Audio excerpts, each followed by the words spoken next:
Hello my dear brothers and sisters in Christ. This is Shiny with Jesus Bytes, and welcome back on our journey of exploring the Bible together. We will continue with the book of Judges, covering chapters 14 through 18 today.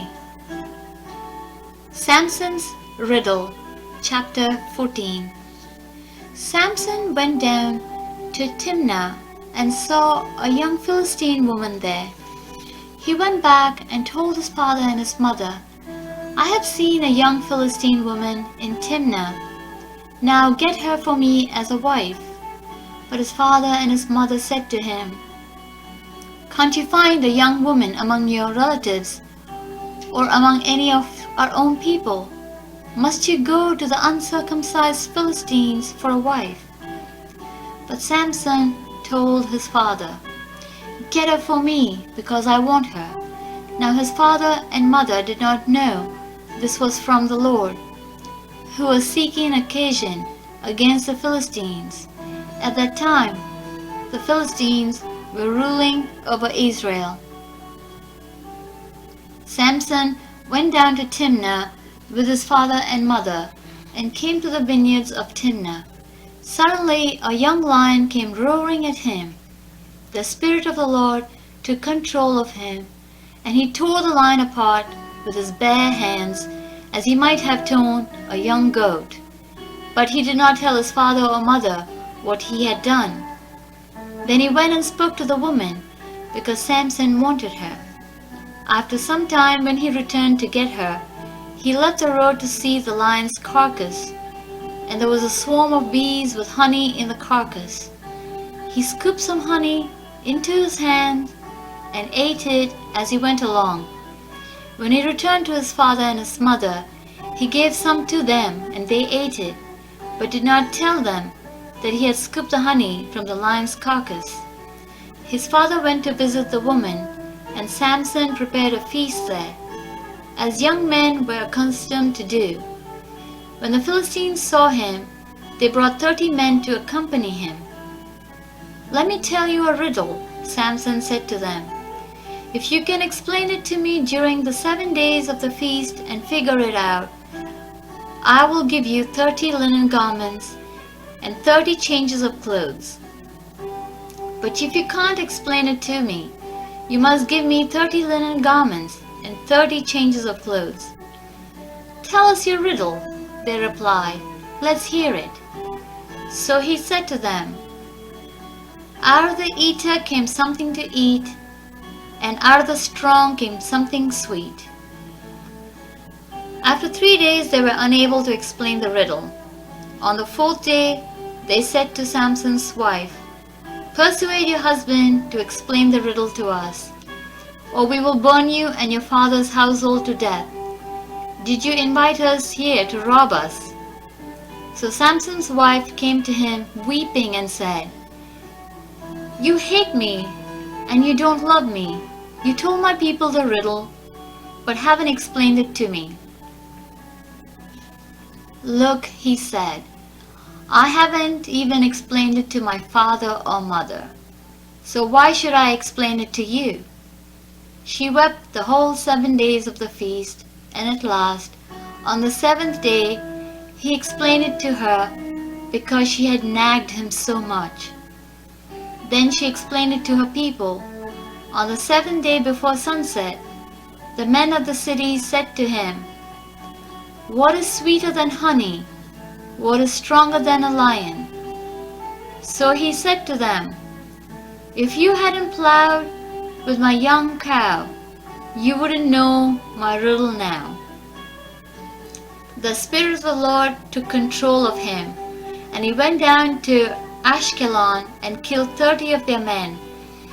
He stripped them and gave their clothes to those who had explained the riddle. In a rage, Samson returned to his father's house, and his wife was given to one of the men who had accompanied him.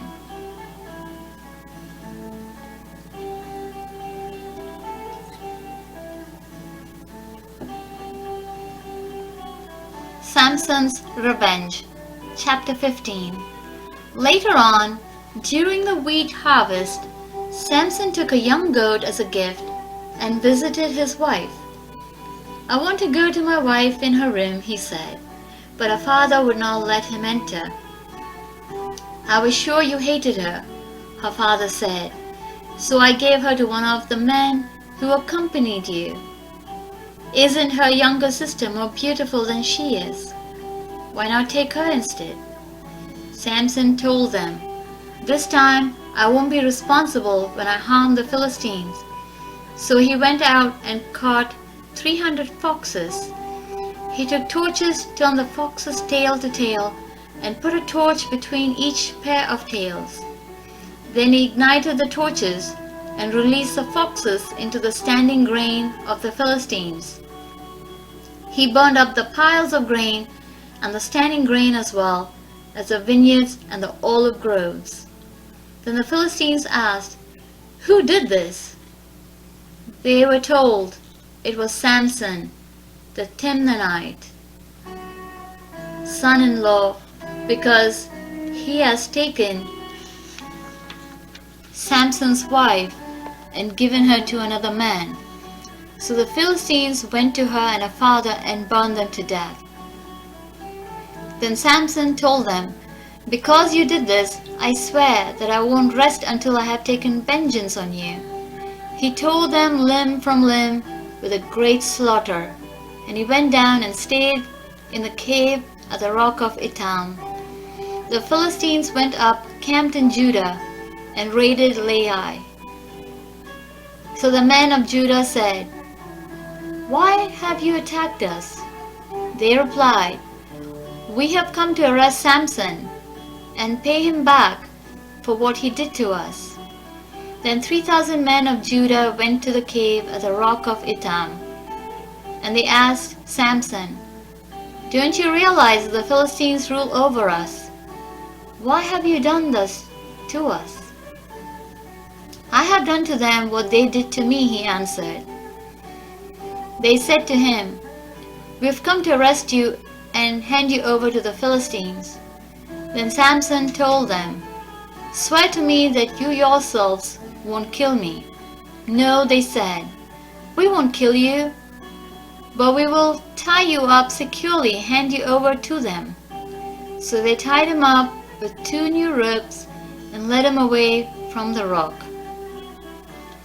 When they came to Laish, the Philistines came to meet him, shouting, "The Spirit of the Lord took control of him, and the ropes that were on him. His arms became like burnt flax, and his bonds fell off his wrists. He found a fresh jawbone of a donkey, reached out of his hand, took it, and killed 1,000 men with it." Then Samson said, "With the jawbone of a donkey, I have piled them in a heap. With the jawbone of a donkey, I have killed 1,000 men." When he finished speaking, he threw away the jawbone and named that place Ramath Lehi. He became very thirsty and called out to the Lord, "You have accomplished this great victory through your servant. Must I now die of thirst and fall into the hands of the uncircumcised?" So God split a hollow place in the ground at Laish, and water came out of it. After Samson drank, his strength returned, and he revived. That is why he named it Enkahakor,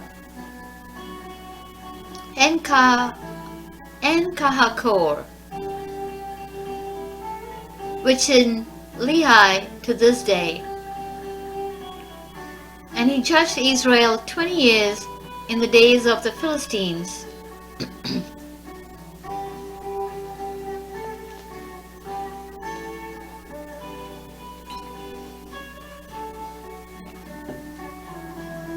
Samson and Delilah. Chapter 16. Samson went to Gaza, where he saw a prostitute and went to bed with her. When the Gazites heard that Samson was there, they surrounded the place and waited in ambush for him all that night at the city gate. While they were waiting quietly, they said, Let us wait until dawn, then we will kill him." But Samson stayed in bed until midnight. When he got up, took hold of the doors of the city gate along with the 2 gate posts and pulled them out, bar and all. He put them on his shoulders and took them to the top of the mountain overlooking Hebron. Sometime later he fell in love with a woman named Delilah, who lived in Sorek Valley. The Philistine leaders went to her and said, "Persuade him to tell you where his great strength comes from, so we can overpower him, tie him up, and make him helpless. Each of us will give you 1,100 pieces of silver." So Delilah said to Samson, "Please tell me, where does your great strength come from? How could someone tie you up and make you helpless?" Samson told her, "If they tie me up with 7 fresh bowstrings that have not been dried, I will become weak and be like any other man." The Philistines' leaders brought her 7 fresh bowstrings that had not been dried, and she tied him up with them while the men in ambush were waiting in her room. She called out to him, "Samson, the Philistines are here." But he snapped the bowstrings as a strand of yarn snaps when it touches fire. The secret of his strength remained unknown. Then Delilah said to Samson, "You have mocked me and told me lies. Won't you please tell me how you can be tied up?" He told her, "If they tie me up with new ropes that have never been used, I will become weak and be like any other man." Delilah took new ropes, tied him up, and shouted, "Samson, the Philistines are here." But while the men in ambush were waiting in a room, he snapped the ropes off his arms like a thread. Then Delilah said to Samson, "You have mocked me all along and told me lies. Tell me, how can you be tied up?" He told her, "If you weave the 7 braids on my head with a web of a loom." She fastened the braids with a pin and called to him, "Samson, the Philistines are here." He awoke from his sleep and pulled out the pin with the loom and the web. "How can you say I love you," she told him, "when your heart is not with me?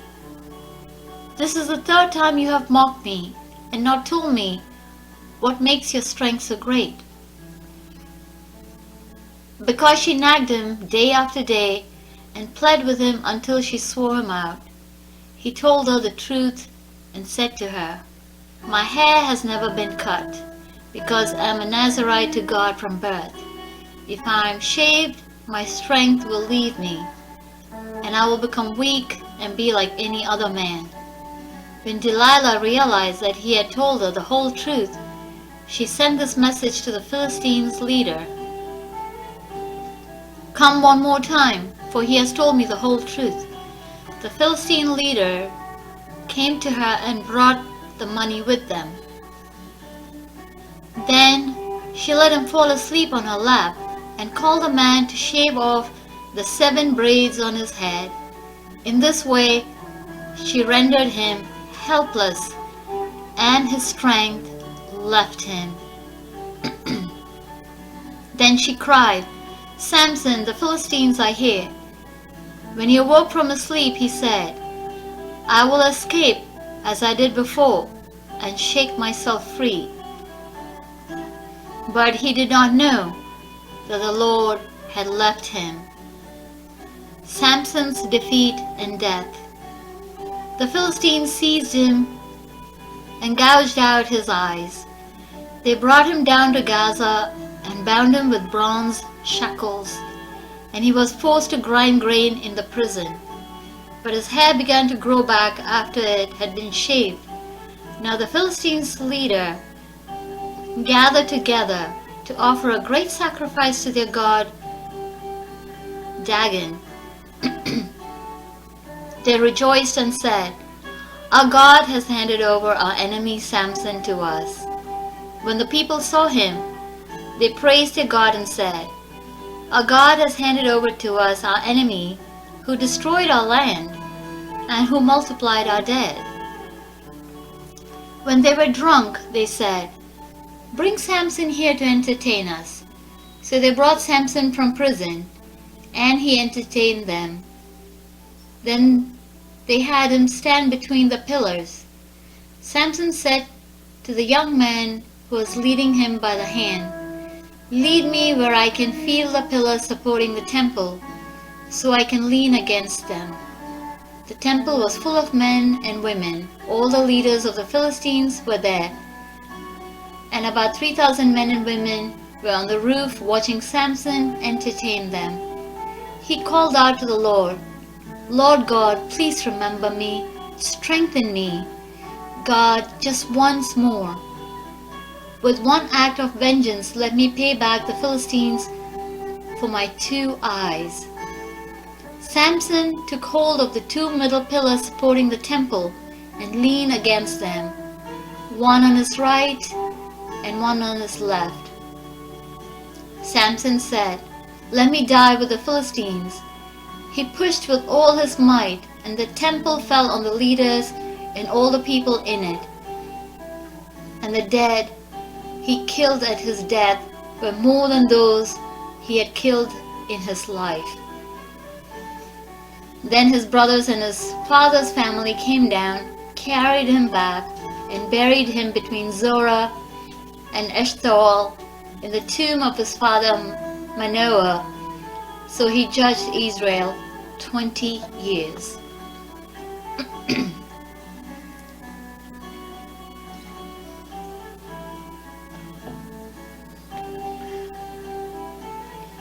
Micah's priest, chapter 17. There was a man from the hill country of Ephraim called Micah. He said to his mother, "The 1,100 pieces of silver taken from you, and that I heard you utter a curse about here. I had the silver with me, I took it, so now I return it to you." Then his mother said, "My son, you are blessed by the Lord." He returned the 1,100 pieces of silver to his mother, and his mother said, "I personally consecrate the silver to the Lord for my son's benefit, to make a carved image overlaid with silver." So he returned the silver to his mother, and she took 5 pounds of silver and gave it to a silversmith. He made it into a carved image overlaid with silver, and it was in Micah's house. This man Micah had a shrine, and he made an ephod and household idols, and installed one of his sons to be his priest. In those days there was no king in Israel. Everyone did whatever he wanted. There was a young man, a Levite from Bethlehem in Judah, who resided within the clan of Judah. The man left the town of Bethlehem in Judah to settle wherever he could find a place. On his way he came to Micah's home in the hill country of Ephraim. "Where do you come from?" Micah asked him. He answered him, "I am a Levite from Bethlehem in Judah, and I'm going to settle wherever I can find a place." Micah replied, "Stay with me and be my father and priest, and I will give you 4 ounces of silver a year, along with your clothing and provisions." So the Levite went in and agreed to stay with the man, and the young man became like one of his sons. Micah consecrated the Levite, and the young man became his priest and lived in Micah's house. Then Micah said, "Now I know that the Lord will be good to me, because a Levite has become my priest."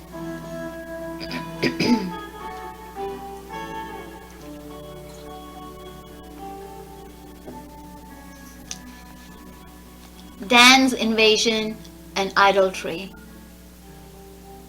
Chapter 18. In those days there was no king in Israel, and the Danite tribe was looking for a territory to occupy. Up to that time no territory had been captured by them among the tribes of Israel. So the Danites sent out 5 brave men from all their clans, from Zorah and Eshtaol, to spy out the land and explore it. They told them, "Go and explore the land."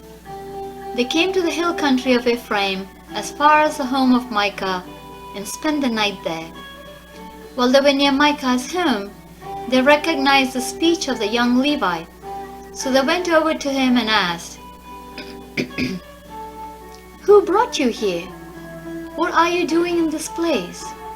What is keeping you here?" He told them what Micah had for him, and that he had hired him as a priest. Then they said to him, "Please inquire of God, so we will know if we will have a successful journey." The priest told them, "Go in peace. The Lord is watching over the journey you are going on." The 5 men left and came to Laish. They saw that the people who were there were living securely, in the same way as the Sidonians, quiet and unsuspecting. There was nothing lacking in the land and no oppressive ruler. They were far from the Sidonians, having no alliance with anyone. While the men went back to their clans at Zorah and Eshtaol, their people asked them, "What did you find out?" They answered, "Come in, let's go up against them. For we have seen the land, and it is very good. Why wait? Don't hesitate to go and invade and take possession of the land. When you get there, you will come to an unsuspecting people and a wide open land, for God has handed it over to you. It is a place where nothing on earth is lacking."